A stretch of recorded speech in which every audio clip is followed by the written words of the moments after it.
1905ರಲ್ಲಿ ಬಂಗಾಳದ ವಿಭಜನೆ ನಂತರ ಬ್ರಿಟಿಷರಿಗೆ ತಂತ್ರಗಾರಿಕೆಯ ದೃಷ್ಟಿಯಿಂದ ರಾಜಧಾನಿಯನ್ನು ದೆಹಲಿಗೆ ಸ್ಥಳಾಂತರ ಮಾಡಬೇಕಾಗಿ ಬಂತು.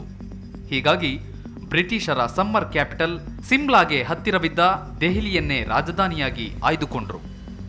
ಇನ್ನೊಂದು ಕಾರಣ ಅಂದ್ರೆ ಬಹುತೇಕ ದೇಶದ ಜನರಿಗೆ ಶತಶತಮಾನಗಳಿಂದಲೂ ರಾಜಧಾನಿ ಅಂದ್ರೆ ದೆಹಲಿಯೇ ಎಂಬ ಭಾವನೆ ಇತ್ತು. ಇದು ಕೂಡ ಬ್ರಿಟಿಷರು ರಾಜಧಾನಿಯನ್ನ ದೆಹಲಿಗೆ ಸ್ಥಳಾಂತರ ಮಾಡಲು ಕಾರಣ ಇದ್ದಿತು. ಹೀಗಾಗಿ ಆಗಿನ ಬ್ರಿಟಿಷ್ ವೈಸರಾಯ್ ಲಾರ್ಡ್ ಹೆಂದಿಂಗೆಗೆ ರಾಜಧಾನಿ ಸ್ಥಳಾಂತರದ ಜವಾಬ್ದಾರಿ ಹೊರಿಸಲಾಗಿತ್ತು. ರಾಜಧಾನಿ ಶಿಫ್ಟ್ ಘೋಷಣೆಗಾಗಿಯೇ ವೈಭವದ ದೆಹಲಿ ದರ್ಬಾರನ್ನ ಆಯೋಜಿಸಲಾಗಿತ್ತು. ಇದು ದಾಸ್ಯದ ಕತೆ ಹೇಳುವ ಸ್ಥಳ. ಆದರೆ ದಾಸ್ಯದ ವ್ಯಥೆಯಲ್ಲಿ ನಮಗೆ ಸ್ವಾತಂತ್ರ್ಯ ಸಿಕ್ಕ ಇತಿಹಾಸವೂ ಕೂಡ ಇದೆ. 1911 ಡಿಸೆಂಬರ್ 12 ಬ್ರಿಟಿಷರ ಕಾಲನಿ ಭಾರತದ ರಾಜಧಾನಿ ಕೋಲ್ಕತ್ತಾದಿಂದ ದೆಹಲಿಗೆ ಸ್ಥಳಾಂತರಗೊಂಡ ದಿನ. 100 ವರ್ಷಗಳ ಹಿಂದೆ ಇದೇ ಸ್ಥಳದಲ್ಲಿ ಆಗಿನ ಬ್ರಿಟಿಷರ ರಾಜ ಪಂಚಮ ಜಾರ್ಜ್ ಮತ್ತು ಆತನ ಪತ್ನಿ ಕ್ವೀನ್ ಮೇರಿ ಇದೇ ಸ್ಥಳದಲ್ಲಿ ಕುಳಿತುಕೊಂಡು ಬ್ರಿಟಿಷರ ರಾಜಧಾನಿ ದೆಹಲಿಗೆ ಬಂದಾಗಿನಿಂದ ಮೊದಲ ದರ್ಬಾರ್ ನಡೆಸಿದ್ದರು. ಆಗ ಇಡೀ ದರ್ಬಾರದ ಉಸ್ತುವಾರಿ ವಹಿಸಿದ್ದು ಆಗಿನ ವೈಸ್ರಾಯ್ ಲಾರ್ಡ್ ಹೆಂಡಿಂಗೆ. ಇದೇ ದರ್ಬಾರ್ನಲ್ಲಿ ಈಗಿನ ವರ್ತಮಾನದ ರಾಜಧಾನಿ ನವದೆಹಲಿಯ ಸ್ಥಾಪನೆಯ ಮೊದಲ ಆದೇಶ ಹೊರಬಿದ್ದಿತ್ತು. ಜೂನ್ನಲ್ಲಷ್ಟೇ ವೆಸ್ಟ್ ಮಿನಿಸ್ಟರ್ ಅಬೆಯಲ್ಲಿ ಸಿಂಹಾಸನ ಏರಿದ್ದ 5ನೇ ಜಾರ್ಜ್ ದೆಹಲಿ ದರ್ಬಾರ್ಗಾಗಿಯೇ ಮುಂಬೈ ಮೂಲಕ ತನ್ನ ದೊಡ್ಡ ಪರಿವಾರದೊಡನೆ ದೆಹಲಿಗೆ ಬಂದ. ದರ್ಬಾರ್ಗಾಗಿಯೇ ವಿಶೇಷ ನಾಣ್ಯಗಳು, ನೋಟುಗಳು ಬಿಡುಗಡೆಗೊಂಡವು. ಜಾರ್ಜ್ಗೆ ಚಿನ್ನದ ಕಿರೀಟ ತೊಡಿಸಿ ಬ್ರಿಟಿಷ್ ಇಂಡಿಯಾದ ಮಹಾನ್ ಚಕ್ರವರ್ತಿ ಎಂದು ಘೋಷಣೆ ಮಾಡಲಾಯಿತು. ಭಾರತದಲ್ಲಿ ದರ್ಬಾರ್ ನಡೆಸಿದ ಮೊದಲ ಬ್ರಿಟಿಷ್ ದೊರೆ ಈ 5ನೇ ಜಾರ್ಜ್. ಜಾರ್ಜ್ಗೆ ವಂದನೆ ಸಲ್ಲಿಸಲು 80,000 ಸೈನಿಕರು ನೆರೆದಿದ್ರು. ಅಷ್ಟೇ ಅಲ್ಲ, ಜೈಪುರ್, ಗ್ವಾಲಿಯರ್, ಇಂದೋರ್, ಪಟಿಯಾಲ, ಹೈದರಾಬಾದ್ನ ನಿಜಾಮ ಸೇರಿದಂತೆ ಬಹಳಷ್ಟು ರಾಜರು ದಿಲ್ಲಿ ದರ್ಬಾರ್ಗೆ ಬಂದಿದ್ದರು. ಈಗ ದರ್ಬಾರು ನಡೆದ ಸ್ಥಳ ಪಾಳು ಬಿದ್ದಿದೆ. ಸಿಂಹಾಸನ ಇದ್ದ ಸ್ಥಳದಲ್ಲಿ ಸ್ಮಾರಕವೊಂದನ್ನು ನಿರ್ಮಿಸಲಾಗಿದೆ. ಹತ್ತಿರದಲ್ಲೇ ಬಹುತೇಕ ಬ್ರಿಟಿಷ್ ದೊರೆಗಳು ಮತ್ತು ಭಾರತದಲ್ಲಿ ಕಾರ್ಯನಿರ್ವಹಿಸಿದ ವೈಸರಾಯ್ಗಳ ಪ್ರತಿಮೆಗಳಿವೆ.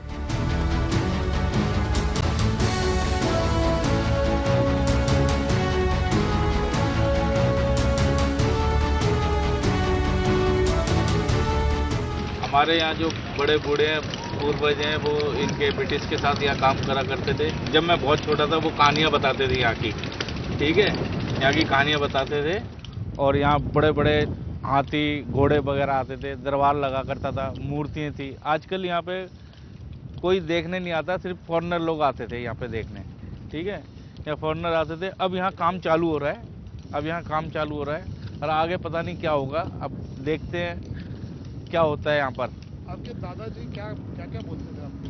हमें छोटेपन में हमारे जब हम छोटे थे हमारे दादाजी बताते थे यहाँ पे दरबार लगता था, बड़े बड़े हाथी घोड़े वगैरह आया करते थे और ये फॉरेनर लोग खड़े रहते थे, बंदूकें और तलवार लगा के देखा करते थे. बस यही हमें छोटी मोटी बातें बताया करते थे, बस इससे आगे नहीं. ದಿಲ್ಲಿಗೆ 100 ವರ್ಷ ತುಂಬಿದ ಹಿನ್ನೆಲೆಯಲ್ಲಿ ಕಿಂಗ್ಸ್ ಕ್ಯಾಂಪ್ ನವೀಕರಣಗೊಳ್ಳುತ್ತಿದೆ. 1 ವರ್ಷದಿಂದ ಈ ಕಾರ್ಯ ನಡೆಯುತ್ತಲೇ ಇದೆ. ಭಾರತದಲ್ಲಿ ಬ್ರಿಟಿಷ್ ಇತಿಹಾಸ ಸಾರುವ ಈ ದರ್ಬಾರ್ ಪಾರ್ಕ್ ಕಳೆದ 2 ದಶಕಗಳಿಂದ ಪಾಳು ಬಿದ್ದಿತ್ತು. ಬ್ರಿಟಿಷ್ ಇತಿಹಾಸದ ಅಧ್ಯಯನಕ್ಕಾಗಿ ಕೆಲ ವಿದೇಶಿಗರು ಇಲ್ಲಿ ನಿರಂತರವಾಗಿ ಭೇಟಿ ನೀಡುತ್ತಿದ್ದರು. ಆದರೆ ಕಳೆದ 1 ವರ್ಷದಿಂದ ಭಾರತ ಸರ್ಕಾರ ಈ ದರ್ಬಾರ್ ಪಾರ್ಕ್ ಅನ್ನು ನವೀಕರಣಗೊಳಿಸುತ್ತಾ ಇದೆ. ಪರಾಥೇವಾಲಿ ಗಲ್ಲಿ ಹಳೆ ದೆಹಲಿಯ ಚಾಂದನಿ ಚೌಕ್ನಲ್ಲಿರುವ ಸಣ್ಣ ಅಂಗಡಿಗಳಿರೋ ಗಲ್ಲಿ. ಕೆಂಪುಕೋಟೆಯಿಂದ ಕೂಗಳತೆ ದೂರದಲ್ಲಿದೆ. ದೆಹಲಿಯ ಪ್ರಸಿದ್ಧ ವಿಶೇಷ ಖಾದ್ಯಗಳು ಸಿಗೋ ಸ್ಥಳ ಈ ಗಲ್ಲಿ. ಚಾಂದನಿ ಚೌಕ್ 1650ರಲ್ಲೇ ನಿರ್ಮಾಣವಾಗಿತ್ತು. ಮೊದಲು ಈ ಪರಾಥಾ ಗಲ್ಲಿಗೆ ದರೀಬಾ ಕಾಲನ್ ಎಂದು ಹೆಸರಿತ್ತು. ಆದರೆ ದೆಹಲಿ ಬ್ರಿಟಿಷರ ವಶವಾದ ನಂತರ ಇಲ್ಲಿ ಆರಂಭವಾಗಿದ್ದು ಪರಾಥಗಳ ಅಂಗಡಿ. ಒಂದು ಕಾಲದಲ್ಲಿ ಇಲ್ಲಿ 30 ಪರಾಥಗಳ ಅಂಗಡಿಗಳಿದ್ದವು. ಹೀಗಾಗಿ ಇದನ್ನ ಪರಾಥವಾಲಿ ಗಲ್ಲಿ ಎಂದು ಕರೆಯಲಾಗುತ್ತಿತ್ತು. ಈ ಪರಾಥಾ ಗಲ್ಲಿಗೆ ಜವಾಹರ್ಲಾಲ್ ನೆಹರು, ಇಂದಿರಾ ಗಾಂಧಿ, ವಾಜಪೇಯಿ, ಜಯಪ್ರಕಾಶ್ ನಾರಾಯಣ್ ರೆಗ್ಯುಲರ್ ಆಗಿ ಬರ್ತಾ ಇದ್ರು. ಅಮಿತಾಬ್ ಬಚ್ಚನ್, ಹೇಮಾ ಮಾಲಿನಿ, ರಿಷಿ ಕಪೂರ್, ಧರ್ಮೇಂದ್ರ ಕೂಡ ದೆಹಲಿಗೆ ಬಂದ್ರೆ ಈಗಲೂ ಇಲ್ಲಿಗೆ ತಪ್ಪದೇ ಬರ್ತಾರೆ. ಬಾಲಿವುಡ್ನ ಸುಪ್ರಸಿದ್ಧ ನಟ ಅಕ್ಷಯ್ ಕುಮಾರ್ ಅಂತೂ ಇದೇ ಪರಾಠ ಗಲ್ಲಿಯಲ್ಲಿರುವ ಅಜ್ಜಿಯ ಮನೆಯಲ್ಲಿ ಬೆಳೆದವರು. ಪರಾಠ ಗಲ್ಲಿಯಲ್ಲಿ ಕೇವಲ ಶಾಕಾಹಾರಿ ಪದಾರ್ಥಗಳು ಸಿಗುತ್ತವೆ. ನೀವು ದೆಹಲಿಗೆ ಹೋದ್ರೆ ಪರಾಠ ಮಿಸ್ ಮಾಡಬೇಡಿ. ಮೆಕ್ಡೊನಾಲ್ಡ್, ಪಿಜ್ಜಾ ಹಟ್, ಡೊಮಿನೋಸ್ಗಳು ಇಲ್ಲದಿದ್ದ ಕಾಲದಲ್ಲೂ ಶತಮಾನಗಳ ಹಿಂದೆ ಈ ಪರಾಠ ಗಲ್ಲಿ ದೆಹಲಿಗರಿಗೆ ಪ್ರಮುಖವಾಗಿರ್ತಕ್ಕಂಥ ಖಾದ್ಯ ಕೇಂದ್ರವಾಗಿತ್ತು. ನಾವೀಗ ನಿಂತಿರ್ತಕ್ಕಂಥದ್ದು ಪಂಡಿತ್ ಗಯಾಪ್ರಸಾದ್ ಶಿವಚರಣ ಅವರ ಪರಾಠ ಅಂಗಡಿ. 1872ರಲ್ಲಿ ಅಂಗಡಿ ಪ್ರಾರಂಭ ಆಗಿತ್ತಂತೆ. ಬಹುತೇಕವಾಗಿ ಬ್ರಿಟಿಷರು ದೆಹಲಿಯನ್ನ ರಾಜಧಾನಿಯನ್ನಾಗಿ ಮಾಡಬೇಕು ಅಂತಕ್ಕಂಥ ಪ್ರಯತ್ನ ಪ್ರಾರಂಭಿಸಿದಾಗಲೇ ಈ ಅಂಗಡಿಗಳು ಇಲ್ಲಿ ಬಂದಿದ್ದು.